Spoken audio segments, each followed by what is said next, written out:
Hello friends, welcome to this video lecture.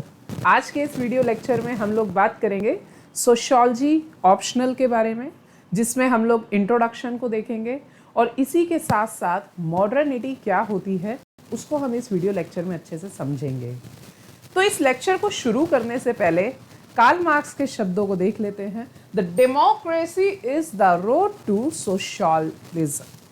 मतलब अगर किसी देश में डेमोक्रेसी है तो वहाँ पर लोगों का ही भला ज़्यादा होगा, वहाँ की सरकार लोगों के लिए सोचेगी। हालांकि कार्ल मार्क्स को कन्फ्लिक्ट थिंकर कहा जाता है। चलिए शुरू करते हैं।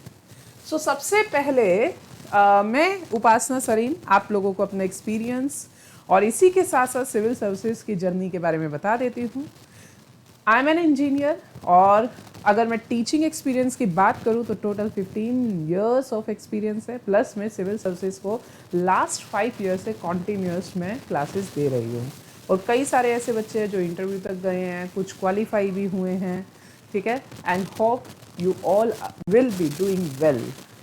सबसे पहले बात करते हैं सोशियोलॉजी ऑप्शनल के सिलेबस के बारे में, क्योंकि कोई भी नया बच्चा होता है उसके सामने दो सबसे अहम क्वेश्चन होता है कि एक तो सिलेबस पता होना चाहिए अच्छे से, और दूसरा प्रिपरेशन को कैसे करना है। हमारे पास सोर्सेज क्या होने चाहिए जिससे हम एक अच्छे तरीके से अपनी प्रिपरेशन को एज दे सकें। तो मैं आपको बाय टॉपिक वाइज ही बताती रहूँगी कि सोर्सेज क्या होने चाहिए। और सोशियोलॉजी ऑप्शनल की जब हम बात करते हैं तो ऑप्शनल में आपके दो पेपर होते हैं, एक होता है पेपर फर्स्ट और दूसरा होता है पेपर सेकंड। सोशियोलॉजी में जो पेपर फर्स्ट है ये वेस्टर्न सोशियोलॉजी के बारे में बात करता है, ओके। और पेपर सेकंड बात करता है इंडियन सोशियोलॉजी के बारे में। और इंडियन सोशियोलॉजी का सबसे महत्वपूर्ण पार्ट जो कवरअप होता है वो आपकी योजना मैगजीन हो गई या फिर द हिंदू का न्यूज़पेपर हो गया, और इसके साथ साथ इसकी कुछ कॉन्टेम्प्ररी बुक्स वगैरह भी हैं, ठीक है। इग्नू का मटेरियल है, वो मैं आपको साथ साथ बताती हुई चलूँगी, ठीक है। तो मैं यहाँ पे इस वीडियो लेक्चर में डिस्कस करूँगी पेपर फर्स्ट के बारे में। पेपर फर्स्ट जो कि वेस्टर्न सोशियोलॉजी है, जिसमें आपको अच्छे से समझना है, सटीक चीज़ों को समझना है और थिंकर के एस्पेक्ट से चीज़ें पेपर में लिखनी है। अगर आप सोशियोलॉजी के पेपर को जीएस के पेपर की तरह लिखेंगे तो आपको मार्क्स नहीं मिलेंगे, ठीक है। सबसे पहली चीज़ तो आप इस चीज़ को नोट कर लेना। You have to write the paper in the language or the thinking of a thinker. What thinker said. आपको उस तरीके से लिखना होगा। तो सबसे पहला चैप्टर जो है हमारा सोशियोलॉजी द डिसिप्लिन है। सोशियोलॉजी द डिसिप्लिन के अंदर जो स्टूडेंट्स हैं, उन न्यू बिगिनर्स हैं जो सोशियोलॉजी को पहली बार पढ़ रहे हैं, तो यूपीएससी कहता है उन्हें पता होना चाहिए कि सोशियोलॉजी कैसे एमर्ज हुआ। क्योंकि सोशियोलॉजी जो है ये बहुत ही पुराना सब्जेक्ट नहीं है, इट्स अ न्यू सब्जेक्ट और इंटरनेशनल सब्जेक्ट। तो इसका जन्म यूरोप की धरती पे हुआ। अब यूरोप की धरती में हुआ तो किस प्रकार से हुआ, इसीलिए सबसे पहले स्टूडेंट को मॉडर्निटी बताई जाती है, सोशियोलॉजी का जन्म कैसे हुआ। फिर सोशियोलॉजी को other subjects, other social science के सब्जेक्ट्स से कंपेयर किया जाता है। सोशियोलॉजी और कॉमन सेंस में क्या डिफरेंस है, कॉमन सेंस क्या होता है, कॉमन सेंस कहाँ से आया, प्रैक्टिकल लाइफ क्या होती है, ठीक है। इन सब के बारे में हम देखेंगे। तो ये जो पहला चैप्टर है, अगर मैं आपके एग्ज़ाम के बारे में बात करूँ, आप प्रीवियस ईयर पेपर्स को ज़रूर देखिए। I will say to you 10 से 15 साल के प्रीवियस ईयर क्वेश्चन पेपर को गो थ्रू जरूर करना चाहिए, और आपको यहाँ से 2 से 3 क्वेश्चन इस चैप्टर से आपको मिलेंगे ही मिलेंगे, okay. Now the next is second chapter कहता है सोशियोलॉजी एक साइंस की तरह है। साइंस का मतलब होता है cause and effect. Science practical observation, इसी के साथ साथ लेबोरेटरी एक्सपेरिमेंट, इन सब पर डिपेंड होता है। तो क्या सोशियोलॉजी में ये चीज़ें हैं? यहाँ पे जो भी नया स्टूडेंट है उसको पता चलेगा कि सोशियोलॉजी किस तरीके से 2 ब्रांचेस में बटा हुआ है, एक पॉजिटिविज्म, दूसरा नॉन पॉजिटिविज्म। जब आप पढ़ेंगे तो आपको अच्छे से बताया जाएगा पॉजिटिविज्म क्या होता है और नॉन पॉजिटिविज्म क्या होता है, ओके। यहाँ पर scientific methods, positivism, non positivism, इनके क्रिटिक्स, फैक्ट वैल्यू, ऑब्जेक्टिविटी, जब आप प्रीवियस ईयर पेपर देखेंगे 2 से 3 क्वेश्चन आपको सोशियोलॉजी एज अ साइंस से मिलेंगे, क्योंकि सोशियोलॉजी के पेपर में फर्स्ट क्वेश्चन 5th नंबर का क्वेश्चन कंपलसरी होता है। टोटल क्वेश्चन पेपर में 8 क्वेश्चंस होते हैं, जिसमें से 5 क्वेश्चंस आपको करने होते हैं। Okay, now the third chapter. अब जो भी नया बच्चा है उसको ये पता चल गया कि सोशियोलॉजी कैसे एमर्ज हुआ। एमर्ज होने के साथ साथ सोशियोलॉजी एक साइंस सब्जेक्ट है।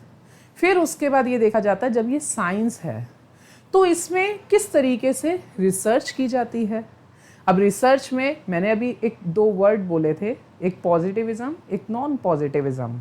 तो पॉजिटिविज्म किस रिसर्च मेथड को यूज़ करता है, नॉन पॉजिटिविज्म किस रिसर्च मेथड को यूज़ करता है, वो सारी चीज़ें हम इस चैप्टर को देखेंगे। और ये जो चैप्टर है ये मैक्सिमम बच्चे छोड़ के जाते हैं, मैक्सिमम बच्चे इस चैप्टर को नहीं करते हैं, जबकि ऑल्दो ये चैप्टर जो है हमारा one of the important section के अंदर आता है, क्योंकि यहाँ से मिनिमम एक क्वेश्चन जो है वो कंपलसरी है। और आप लोग जो भी सोशियोलॉजी ऑप्शनल पढ़ रहा है, मैं तो ये कहूँगी 99.9% आपको अपना सिलेबस फिनिश करके जाना चाहिए।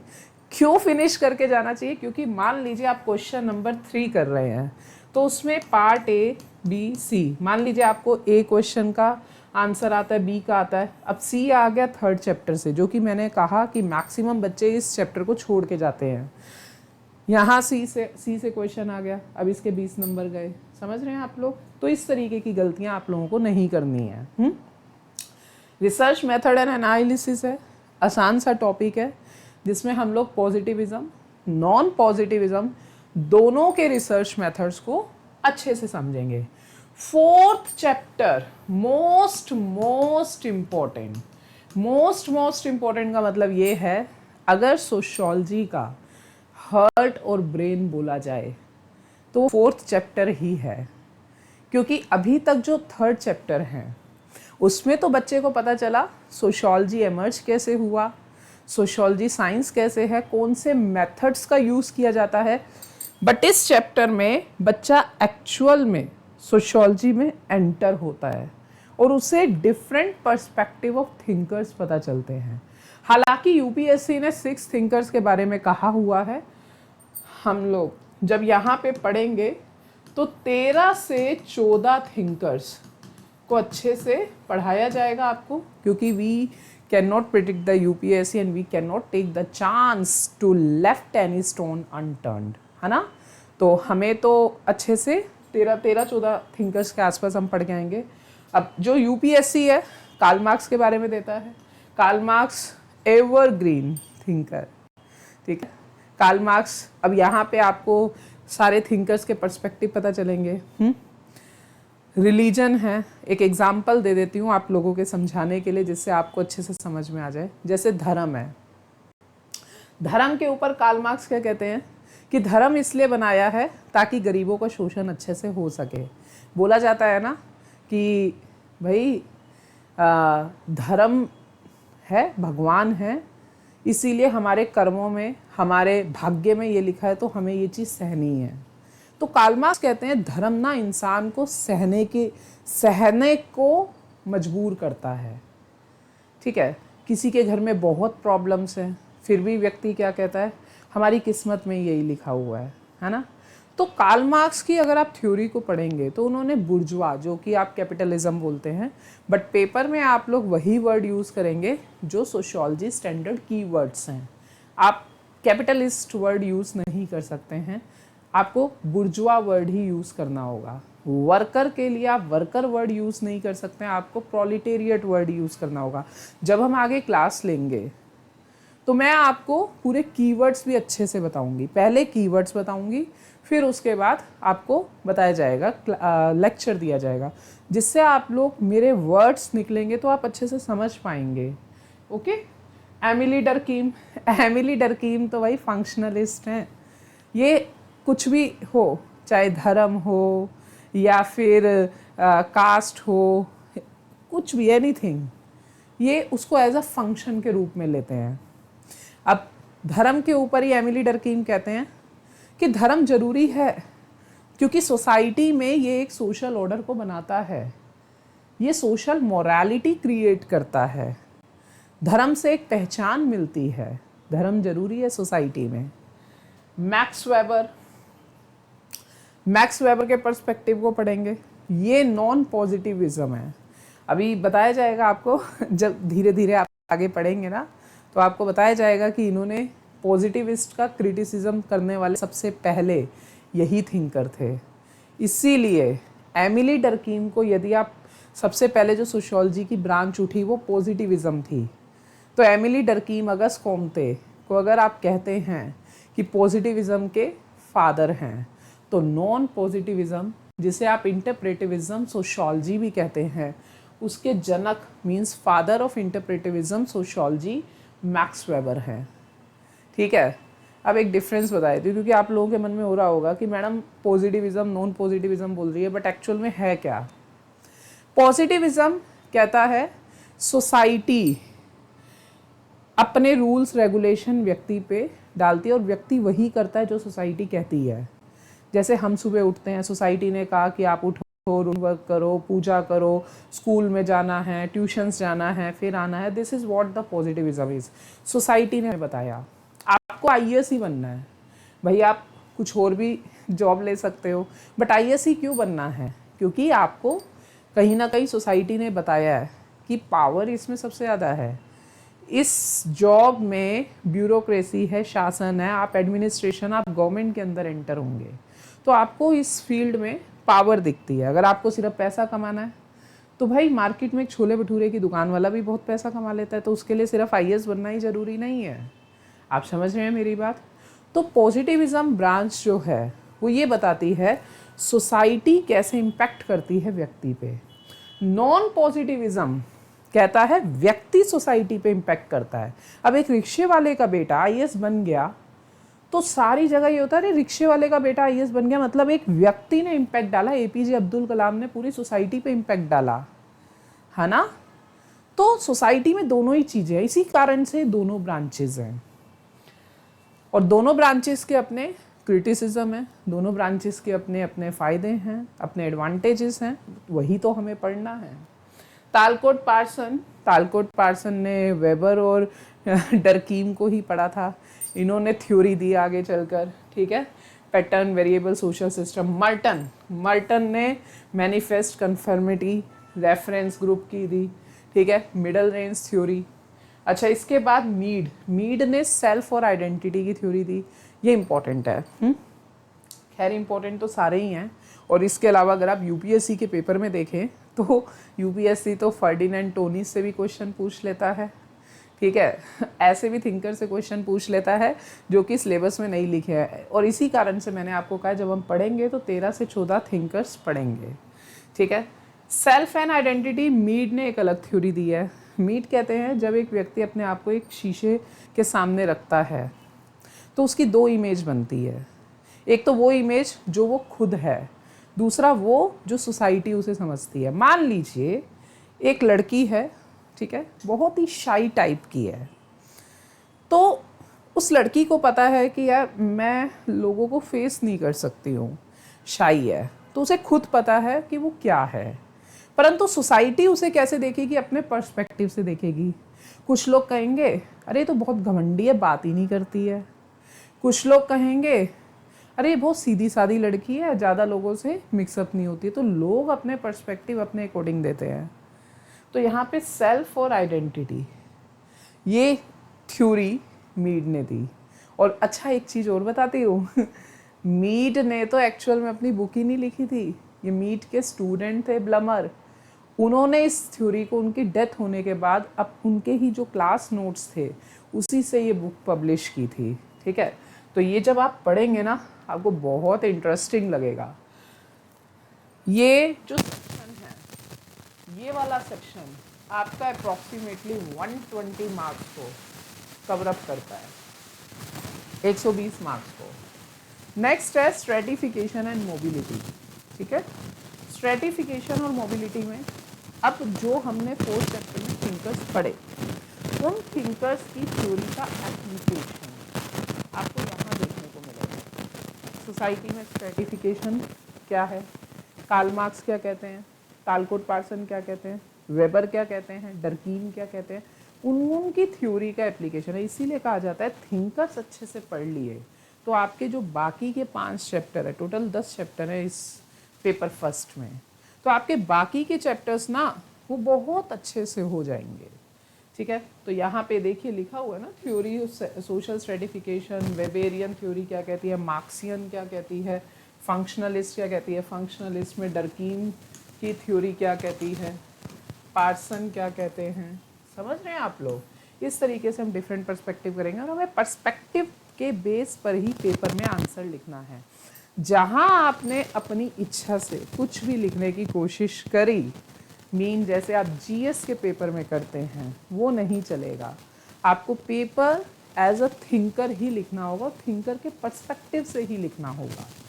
ठीक है, डायमेंशंस, इथनिसिटी, मोबिलिटी से क्वेश्चन कंफर्म्ड है, स्ट्रेटिफिकेशन से क्वेश्चन कंफर्म्ड है, आता ही आता है। मोबिलिटी, सोसाइटी में आज कोई व्यक्ति गरीब है, नरेंद्र मोदी जी, लोग कहते हैं ना चाय वाले का बेटा है, प्राइम मिनिस्टर ऑफ इंडिया, है ना। अच्छा, राहुल गांधी जो कि खानदानी प्रधानमंत्री रह चुका है, लोग पप्पू पप्पू बोलते हैं, है ना। That is what mobility. ऐसा नहीं है सोसाइटी में कि कोई व्यक्ति गरीबी में जन्मा है तो पूरी जिंदगी गरीबी में ही रहेगा, वो सारी चीज़ें हम लोग यहाँ पर देखेंगे। मोबिलिटी से क्वेश्चन कंफर्म्ड है। नेक्स्ट है वर्क एंड इकोनॉमिक लाइफ, बहुत ही छोटा सा चैप्टर है। ठीक है, यहाँ वर्क या इकोनॉमिक लाइफ से आपका एक क्वेश्चन जो है वो पेपर में बन जाता है। प्रीवियस ईयर पेपर देखिए आप, आपको क्वेश्चन दिखेगा। ठीक है, पर यहाँ पे भी जब हम आंसर लिखेंगे तो हम थिंकर के पर्सपेक्टिव से लिखेंगे। ये वाला सेक्शन काफ़ी इंपॉर्टेंट है, लास्ट टाइम 20 मार्क्स का ये क्वेश्चन आया था। ठीक है, now the next is 7 chapter the politics and society. ये वाला चैप्टर जो है यहाँ पे हम लोग वेबर की थ्योरी के एप्लीकेशंस को अच्छे से देखेंगे। पावर क्या है, वेबर ने अपनी जो थ्योरी दी है, power elite, power, bureaucracy, authority, इन सब के बारे में बताया। क्योंकि इनके जो पिताजी थे वो सिविल सर्वेंट और उसके बाद वो एक पॉलिटिशियन बने, घर में कई राजनेता आते थे तो उनका प्रभाव वेबर पे पड़ा। इनकी माताजी रिलीजियस थी तो इसीलिए लास्ट में इन्होंने रिलीजन की theory the, Protestant ethics and spirit of capitalism. तो अपने जीवन के अंतिम समय में इन्होंने माताजी से प्रभावित होकर अपनी रिलीजन की थ्योरी दी थी। ठीक है, तो यहाँ पर आप लोग पावर के बारे में पढ़ेंगे, pressure group, bureaucracy, power elite, ये सब के बारे में देखेंगे। And this one is another important topic. 2 से 3 क्वेश्चन आपको यहाँ से इस चैप्टर से भी मिल जाएंगे। ये वेबर की थ्योरी का एप्लीकेशन है। Next and most important chapter is religion. इसके ऊपर सीधा 20 मार्क्स का एक क्वेश्चन आ जाता है। क्या क्वेश्चन आता है? सोशियोलॉजिकल पर्सपेक्टिव ऑन रिलीजन, इस तरीके से क्वेश्चन आ जाता है, सोशियोलॉजिकल पर्सपेक्टिव ऑन रिलीजन। अब इस तरीके के क्वेश्चन में क्या करते हैं कि भाई आपको रिलीजन के ऊपर बताना है सोशियोलॉजिकल पर्सपेक्टिव। तो यहाँ पर सबसे पहले डर्कीम क्या कहते हैं रिलीजन पर, डर्कीम की बातें क्या क्या हैं। ठीक है, वेबर क्या कहते हैं सोशियोलॉजिकल पर्सपेक्टिव पे, पार्सन का सोशियोलॉजिकल पर्सपेक्टिव क्या है रिलीजन के ऊपर। ठीक है, इसके अलावा मार्क्स का सोशियोलॉजिकल पर्सपेक्टिव क्या है। इसके अलावा जो आजकल फेमिनिज्म है, फेमिनिज्म का सोशियोलॉजिकल पर्सपेक्टिव क्या है। जैसे सोशियोलॉजिकल पर्सपेक्टिव में फेमिनिज्म कहती हैं कि जब बात रिलीजन की आती है तो यहाँ पर गॉड में भी आप देख लीजिए, किसी भी धर्म में, हिंदू, मुस्लिम, सिख, ईसाई, क्रिश्चियन, किसी में भी देख लीजिए, जो मेल गॉड है वो सुपर्ब है, फीमेल गॉड सेकेंडरी है। मुस्लिम में मेल, है ना, प्रॉफिट मोहम्मद, गॉड तो अल्लाह तो वहाँ पे है नहीं, मतलब बोला जाता है that's a power, but messenger is male. Christian में जीसस, बुद्धिज़्म में बुद्ध मेल। ठीक है। जैन में महावीर जैन मेल, ठीक है। हिंदुइज्म में मेल और फीमेल दोनों है, बट फीमेल को सेकेंडरी पोजीशन पे रखा गया है। शिव पार्वती, तो शिव जो है वो सुप्रीम है, पार्वती सेकेंडरी। तो फेमिनिज्म कहती हैं कि मेल गोड को सबसे ऊपर पोजीशन दी गई है और सेकेंडरी पोजीशन महिला की है। सेम वैसा ही स्ट्रक्चर सोसाइटी में भी बनाया हुआ है। मेल डोमिनेंट पैट्रिहार्कल सोसाइटी में मेल को सबसे ऊपर रखा गया है and second position is given to the female. तो फेमिनिज्म का अपना पर्सपेक्टिव है। तो ये क्या कहलाता है, ये पर्सपेक्टिव्स कहलाता है, जिसको आप हिंदी में कहते हैं परिप्रेक्ष्य। ओके, तो इस तरीके से आपको पेपर में लिखना है, तब जाके आपको मार्क्स मिलेंगे। ओके, वहाँ उस वाले चैप्टर में हम रिलीजन के बारे में सारे डिफरेंट पर्सपेक्टिव वो सब पढ़ेंगे। 9 चैप्टर किनशिप, बहुत ही मतलब बहुत ही अच्छा, बहुत ही क्यूट चैप्टर है किनशिप का। यहाँ से आपको 3 के आसपास क्वेश्चन मिल जाएंगे, 3 के आसपास क्वेश्चन इस पर्टिकुलर सेक्शन से मिल जाएंगे। यहाँ पे आप लोग पढ़ेंगे फैमिली क्या होती है, हाउस होल्ड क्या होता है, मैरिज क्या होता है, मैरिज के रूल्स क्या हैं, और किनशिप क्या होता है, ठीक है, पैट्रिहार्कल सोसाइटी क्या होती है, इन सब के बारे में पढ़ेंगे। मतलब शादी विवाह बंधन, ठीक है, that is one of the another important topic. Last chapter social change. अगर आप प्रीवियस ईयर पेपर देखें, 2 क्वेश्चन यहाँ से सीधा सीधा पूछे हुए हैं। आज की सोसाइटी में क्या क्या सोशल चेंजेस हो रहे हैं, ठीक है। तो यहाँ पर हम डेवलपमेंट देखेंगे, dependency, social science and technology से कैसे सोसाइटी में चेंज आया है, एजुकेशन से चेंज कैसे आया है, वो सारी चीज़ें हम इस पर्टिकुलर चैप्टर में देखेंगे। तो पेपर फर्स्ट मैंने आप लोगों के साथ डिस्कस कर लिया है। पेपर फर्स्ट जो कि आपका 250 मार्क्स का है, और पेपर फर्स्ट में ये 250 मार्क्स में आपको टोटल 10 चैप्टर पढ़ने हैं। पेपर सेकंड जो कि इंडियन सोशोलॉजिकल है, जिसमें वही सेम 250 मार्क्स का, टोटल 500 मार्क्स का ऑप्शनल होता है, और उसमें आपके 15 चैप्टर्स हैं, ठीक है। पर वो चैप्टर्स आपको ऐसे लगेंगे अरे ये तो हमने जीएस में भी पढ़े हुए हैं, बट फिर स्टिल मैं ये बात कह रही हूँ कि जीएस का पेपर, ऑप्शनल का पेपर अलग होता है। You can not write what you had written in the GS paper similar in the optional paper. तो ऑप्शनल पेपर में थिंकर पर्सपेक्टिव से लिखना होता है, जबकि जीएस के पेपर में you can use the common language.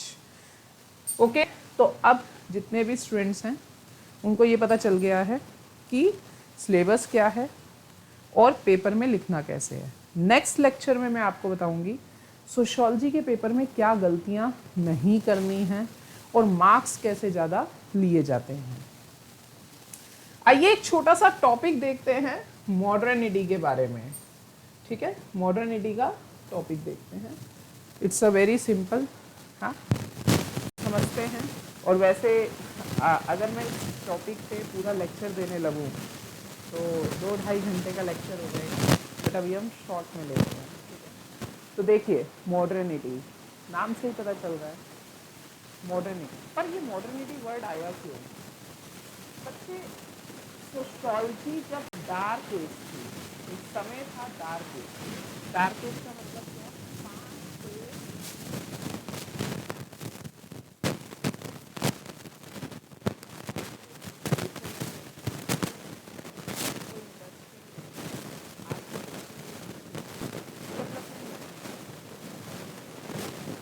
अंधविश्वास का, सुपरस्टिशियस थिंकिंग, तो उस इरा को कहा जाता है डार्क एज। पर ये बात परिवर्तन आने लगा 1760 में, जब सबसे पहले सब इंडस्ट्रियल रेवोल्यूशन। अब ऐसा भी नहीं है कि आज के दिन क्रांति होने में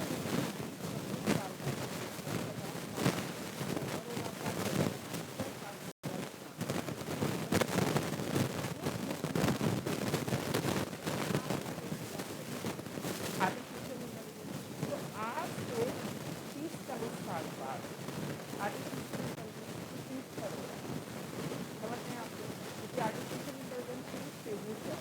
अभी तो हम लोग first phase of digital revolution, अभी first phase of digital revolution. समझ रहे हैं आप लोग? तो 1760 के बाद ये कॉन्सेप्ट आया मॉडर्निटी। अब ये मॉडर्निटी होती है, यहाँ पे डिफरेंट पर्सपेक्टिव, जैसे फॉर एग्जाम्पल कि जब एक सोसाइटी, अब देखिए डार्क एज के बाद सोसाइटी क्या थी, डार्क एज में कोई लिटरेचर नहीं था, फिर बनी कृषि समाज, जिसे आप कहते हैं एग्रीकल्चर रेवोल्यूशन। कृषि समाज के बाद इंडस्ट्रियल, है ना, इंडस्ट्रियल रेवोल्यूशन, और फिर उसके बाद आगे चलते आज इंडस्ट्रियल रेवोल्यूशन, तो वो हमारा मॉडर्न सोसाइटी यहाँ से शुरुआत हुई। और सबसे पहले मैक्स वेबर क्या कहते हैं, जब कृषि समाज इंडस्ट्रियल सोसाइटी में कन्वर्ट हो गया, मतलब जहाँ पर पहले लोग सिर्फ और सिर्फ एग्रीकल्चर का काम करते थे, अब एग्रीकल्चर से हटकर, मतलब एग्रीकल्चर तो करते हैं पर एग्रीकल्चर से हटकर सबसे ज़्यादा लोग इंडस्ट्री में अपना टाइम स्पेंड करते हैं, ठीक है, इंडस्ट्रियल प्रोसेस में इन्वॉल्व है, तो वो मॉडर्निटी कहलाएगा। So when society changes from agrarian to industrial society, then this process involves a rational transformation. Rational transformation का मतलब क्या है? ऐसा नहीं अंधविश्वास। Rational transformation का मतलब है इस चीज के पीछे कोई कॉज एंड इफेक्ट। तो वेबर के अकॉर्डिंग जब एक समाज दूसरी समाज में परिवर्तित होता है, कृषि समाज औद्योगिक समाज में परिवर्तित हुआ, तो वो मॉडर्निटी है, आधुनिकता। अब एमिली डर्कीन क्या कहते हैं, एमिली डर्कीन कहते हैं जब सोसाइटी में पूरे तरीके से सामाजिक, आर्थिक, राजनीतिक और साइकोलॉजिकल चेंज आए, तब वो मॉडर्निटी कहलाएगी। अब इसका मतलब क्या है, पहले लोग घूंघट में रहती थी, जैसे इंडस्ट्रियल रेवोल्यूशन हुआ इसके 30-40 साल के बाद जीन्स आ गई, टी शर्ट्स आ गए, शर्ट आ गए, औरतों ने भी पहनना शुरू कर दिया, घूंघट प्रथा को हटाया गया, सती प्रथा इंडिया के अंदर हटाया गया, ये सारी चीज़ें, तो सोसाइटी में चेंज आया। लोगों के पहले जॉइंट फैमिली थे, आज एकल परिवार है, न्यूक्लियर फैमिली है। पहले राजा महाराजा का समय होता था, आज डेमोक्रेसी का समय। इकोनॉमिक में आप देख लीजिए, पहले क्या होता था, बार्टर सिस्टम होता था, भाई तुम मुझे गेहूँ दो, मैं चावल दूंगा। आज मनी मार्केट में सर्कुलेशन है, साइकोलॉजिकल चेंज आ रहे हैं, लोगों का काम बड़ा बदल रहा है। आज कंटेम्प्रेरी टाइम की बात करूँ तो पहले विवाह होता था लड़का लड़की में, आज लोग करते हैं लड़का लड़की से भी शादी कर सकता है, लड़की लड़की से भी कर सकती है। मतलब आज डेट में लोगों की साइकोलॉजिकल और जो मॉडर्न स्किल है वो काफ़ी ओपन अप हो रहा है। तो तरकीन कहते हैं सोसाइटी में तो पूरे तरीके से चेंज आ रहा है।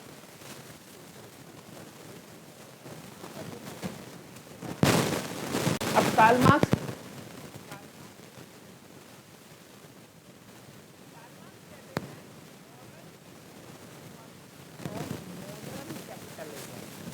मतलब मॉडर्निटी जो है वो उनकी बात से, ठीक है,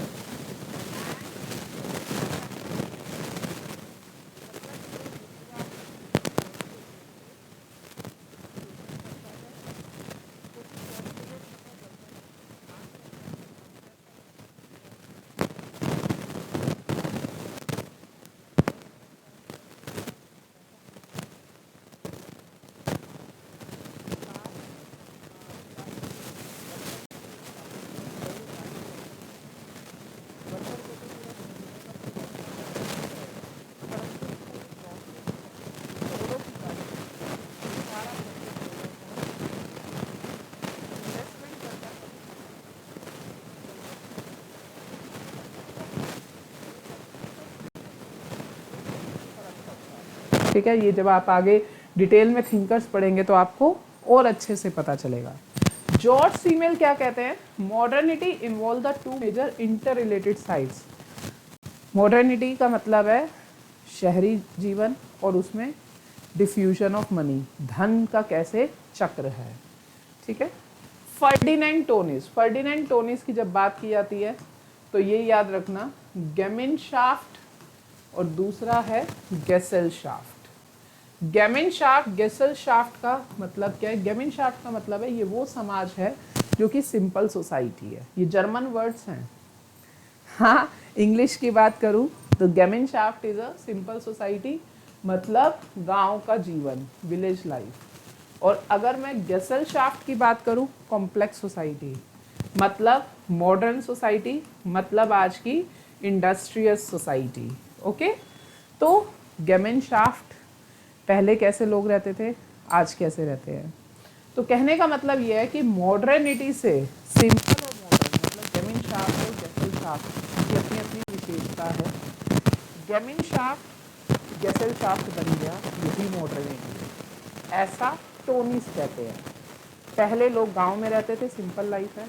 आज शहरों में रहते हैं, कॉम्प्लेक्स लाइफ है। पहले मोनोटोनस होता था, प्रोफेशन एक जैसा, अपने में इंडिपेंडेंट, मतलब अपने में ही कार्य कर सकते थे। शहरों में लोग हेट्रोजेनिटी है, स्पेशलाइजेशन है, हर काम के लिए हम एक दूसरे पे निर्भर है। पहले फैमिली में बॉन्ड होता था, 50-50 लोग एक हवेल में रहते थे। आज हर बच्चे के लिए अलग से कमरे हैं, बहुत डिस्टिंक्शन, बहुत चेंजेस। तो टोनिस के अकॉर्डिंग जो गेसेलशाफ्ट है ये मॉडर्न है। ठीक है, तो मैंने जस्ट आपको एक छोटा सा पढ़ेंगे। इस टॉपिक को पढ़ने से पहले आपको पूरा डिटेल बैकग्राउंड अच्छे से बताया जाएगा, तब ये टॉपिक। ओके, तो आज के इस वीडियो लेक्चर में बच्चे इतना ही रखते हैं। Thank you so much.